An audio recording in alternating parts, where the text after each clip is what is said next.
Պարոն Սարգսյան, սկսեմ սերժանտականից։ Ճիշտն ասած, մենք մի աշխատանքային քննարկման ժամանակ գլխավոր շտաբի, կորպուսի սերժանտի հետ, ինստիտուտի հետ կապված փորձեցինք հասկանալ, բայց այն ժամանակ ասեցին Երոյանը կգա կբացատրի։ Անկեղծ մինչև հիմա այս ինստիտուտի ներդրումը մեր հանձնաժողովում առնվազն մանրակրկիտ չի քննարկվել։ Դիցուք գլխավոր շտաբի, բանակի սերժանտի, կորպուսի սերժանտի, բրիգադի սերժանտի հետ ուղղահայացություն ուզում հասկանամ ոնց է լինելու։ Այսինքն կորպուսի հրամանատարին շրջանցում է կորպուսի սերժանտը եւ անմիջապես ենթարկվում է բանակի սերժանտին, ուղղակի գիտեք, երբ որ այստեղ գրում եք արևմտյան պետությունները մի քիչ շատ առազգական հասկացություն է։ Եթե խոսքը վերաբերում է ՆԱՏՕ-ին, աշխատանքային քննարկման եմ ասել։ Դիցուք Թուրքիան, որ ՆԱՏՕ-ի անդամ երկիր է, այնտեղ սերժանտը սովորական սերժանտ է, բանակի սերժանտ, կորպուսի սերժանտ, որևէ այլ այդ ուղղայած սերժանտական ինստիտուտ չկա։ Պարոն Մանուկյան, ես հիշում եմ, որ աշխատանքային քննարկման ժամանակ որոշեցինք, որ Երոյանը գեներալ կգա մի քիչ ավելի մանրամասն, բայց համակարգը արդեն գործում է, պարոն Սարգսյան, եւ հարց կա, խնդրեմ պատասխանեք։ Շնորհակալություն, եթե իմ բարձաբանումից հետո եւս հարցեր կառաջանան, սիրով կարող են կազմակերպել պարոն Երոյանը, որ ավելի այսպես մանրամասն ներկայացնի։ Ուրեմն մենք ունենք նախատեսված է ջոկի սերժանտ, դասակի սերժանտ, վաշտի սերժանտ, գումարտակի սերժանտ եւ այդպես մինչեւ գլխավոր շտաբի սերժանտ։ Գլխավոր շտաբի սերժանտը ամբողջ զինված ուժերի սերժանտական համակարգի ամենաբարձր պաշտոնյան է։ Եվ սերժանտը արեստավարժ սերժանտը, որը ընտրվում է շարքային պայմանագրային զինվորականների շարքից, ունենալով որոշակի առաջնորդի հատկություններ, կազմակերպչական ջիղ,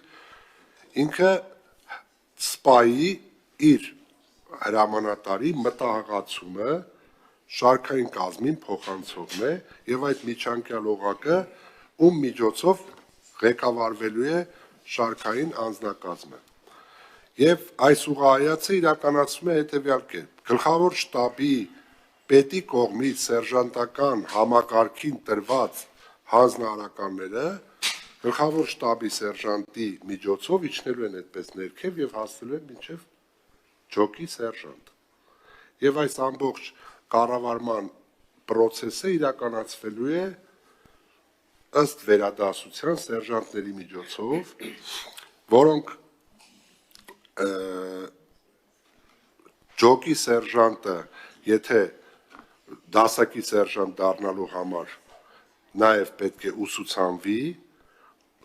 դասակի սերժանտը վաշտի սերժանտ դառնալու համար նաև պետք է ուսուցանվի, պարտադիր, այսպես ամեն առաջխաղացումից առաջ իրենք պետք է տվյալ պաշտոնին համապատասխան կրթություն ստանան եւ դրանից հետո նոր կարողանան իրենք անձնակազմի հետ աշխատանք իրականացնել։ Շատ լավ, պարոն Սարգսյան, բնական հարց էլի առաջանում, բայց հարցերը կարող է հարցից հարց առաջանա, ես առաջարկում եմ առաջինից երկրորդ ընթերցման այդ միջակայքում հրավիրեն գլխավոր շտաբի պետի տեղակալին, որը պատասխանատու է այս բարեփոխումների համար, եւ մեր հարցերի պատասխանը այնտեղ ստանանք, որպեսզի երկրորդ ընթերցման ժամանակ հստակ անենք, որտեղ ուղղաձիգի պարագայում նման հրամանատար սերժանտ փոխհարաբերությունները մի քիչ ընկալելու խնդիր ունենք։ Գլխավոր շտաբի սերժանտը շատ բարձր կարգավիճակ է ըստ պատկերացումների եւ հրամանատարական կորպուսը, որի ենթակայության տակ են գտնվում նաեւ սերժանտները, այդ հարաբերությունների մեջ հանձնարարականները որտեղից է գալի ուր է գնում եւ ով է պատասխանատու այդ հրամանների կայացման եւ կատարման համար։ Պարոն Մանուկյան, ես առաջարկում եմ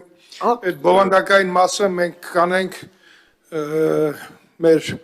մոտակա հենց աշխատանքային քննարկման ժամանակ եւ գեներալ Երոյանը կգա եւ մենք այդ հարցերի պատասխանը կստանանք, որպեսզի հստակ պատկերացում ունենանք, թե տվյալ օրենքը ինչ խնդիր կարող է լուծի կամ խնդիր առաջացնի։ Շատ լավ։ Մի հարց էլ իհարկե սերժանտական ինստիտուտը նորություն չի, որքան ես հիշում եմ Արցախի հանրապետության պաշտպանության բանակում կար սերժանտների միություն ու եթե չեմ սխալվում մի ժամանակ էլ այսօր պաշտպանության նախարարի մամուլի քարտուղար Արամ Թորոսյանը եղել է այդ միության նախագահ։ Պարոն Սարգսյան, մի ահազանգ, որ տարբեր քաղաքացիներից ստացել էի, որի հիման վրա նաև Պաշտպանության նախարարություն հարցում էի ուղարկել։ Ահազանգը հետևյալն էր. 25-օրյա վարժական հավաքների մասնակիցների, այսինքն առնվազն ես 10 հոգու հայտարարեմ, 10 հոգու հետ խոսել եմ, բոլորի մոտ այդ արձանագրումը կա։ Մարտական հերթապահության համար փոխանցվող գումարից նախապես էլ իրենց զգուշացրել են, որ հանդերձանքի գումարը մոտ 40 քանի հազար դրամ պահվում է 25-օրյա վարժական հավաքի մասնակիցների։ Այդ թեմայի շուրջ հարցում է ուղարկել Պաշտպանության նախարարություն, ստացել են պատասխան, որ վարժական հավաքների ընդգրկված պահեստազորայիններին զինվորական համազգեստ տրվում է պատրաստի եւ անհատույց։